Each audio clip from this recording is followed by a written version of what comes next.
hedge older than the village, older than memory itself. It watches, it chooses. Some pass, some vanish, and the Widow Thorn waits.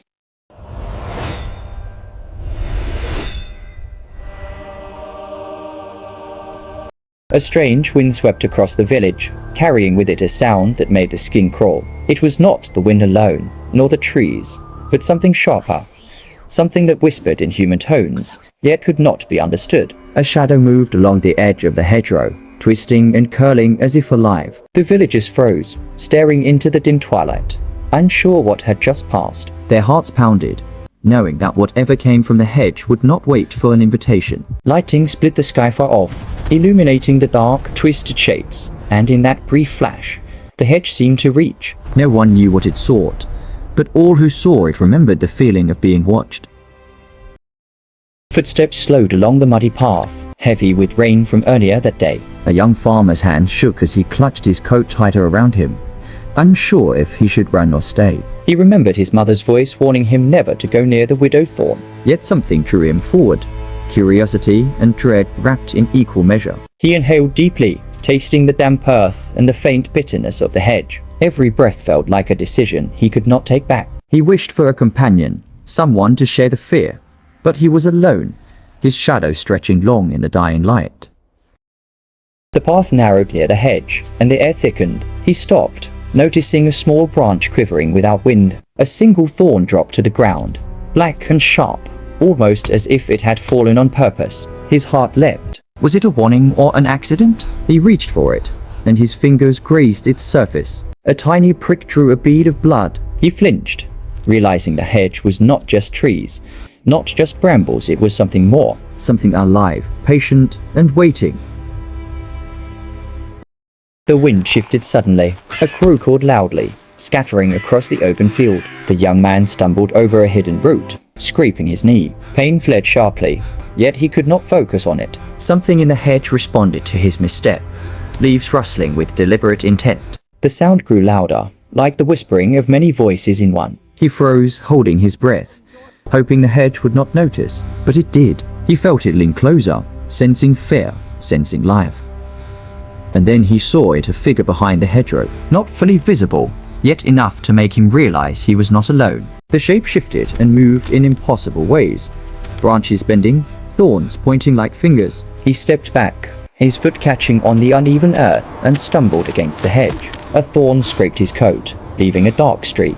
He felt panic rise, but then a strange clarity came over him. The hedge did not attack out of malice. It reacted to something unseen, something that had been ignored for generations. He realized then that the Widow Thorn was not random. It hunted, yes, but with purpose. A sudden memory struck him. His grandfather had spoken of a similar hedge, in hushed, fearful tones. A hedge that watched men, deciding who could pass and who would vanish. He had laughed at the story, but now he remembered the fear in his grandfather's eyes, the way he tightened his hands around the walking stick. The hedge had not been tamed. Not then, and not now, and the young man understood, in a moment of icy certainty, that he was standing before something much older than the village, older than memory itself. He noticed small footprints leading along the base of the hedge, uneven and hesitant. Someone or something had been here before him, moving in a pattern that made no sense, forward, backward, circling in confusion, as if negotiating a choice that was not theirs to make. A wind gust carried a faint voice, almost whispering, almost human. He crouched, touching the ground, tracing the prints with his fingers. His hands trembled as he felt the connection, the story of every traveler who had walked this path. Some had left, some had vanished. The hedge remembered. Lightning arced across the sky, illuminating the twisted branches. The shadow of the hedge grew longer, sharper, and almost seemed to curl toward him. He wanted to flee, yet his feet remained rooted. The hedge's presence was oppressive, yet strangely compelling. It was alive, but it followed rules he could not see. His thoughts raced. Why did it choose some men and not others? And what happened to those it had chosen before him? A cold knot of fear tightened in his stomach, but it was tempered by fascination. He could not look away. A sudden sound like metal scratching stone echoed from deep inside the hedge. He flinched and turned toward the noise, heart hammering. A branch moved of its own accord, and a small shape, glimmering faintly, appeared in the shadows. He stepped closer, curiosity pushing aside dread, and then he understood. The shape was not a person, not exactly, but it carried a story, a warning, a lesson, and a memory. The Widow Thorn marked those who approached it. It tested their intent, and in this instant, he realized that some truths were never spoken aloud. He remembered the tales of men who had vanished, strong, clever, confident men, yet they had fallen silent, leaving no trace. The hedge did not kill for sport. It chose its own. He felt a pang of empathy for them, imagining their fear, their hesitation. Some had pleaded, some had tried to fight, but the hedge responded only to their deepest truths. He thought of his own life, his own doubts, and wondered what the hedge would reveal about him. Would it allow him to leave, or would he become another whispered memory in its twisted branches?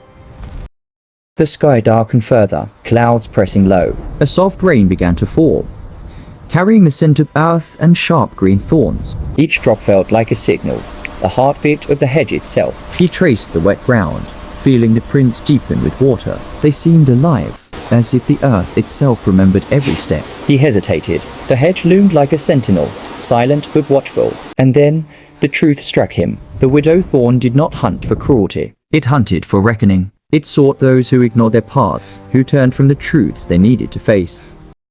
A memory of his mother came to him, sitting by the fire, telling him to respect the woods and the stories within. She had been soft-spoken, gentle, yet her warnings had the weight of eternity. Her hands had trembled as she handed him a small charm for protection. He smiled faintly, the memory bringing warmth to his chest. The hedge, he realized, was not only a danger but a guide. It revealed what the heart carried, what the spirit had ignored. In that realization, his fear softened, replaced by awe. A small deer appeared, stepping lightly through the fog, unaware of the hedge. It paused near him, looking into his eyes, and then vanished. The moment felt sacred, a small release from the tension that had gripped him. The wind eased slightly, and the rain became gentle. He let out a long breath, allowing his shoulders to relax. Even the thorn seemed less threatening, as if acknowledging his presence without hostility. A tiny smile appeared on his face. He realized that sometimes the most terrifying things in the world carried lessons rather than malice.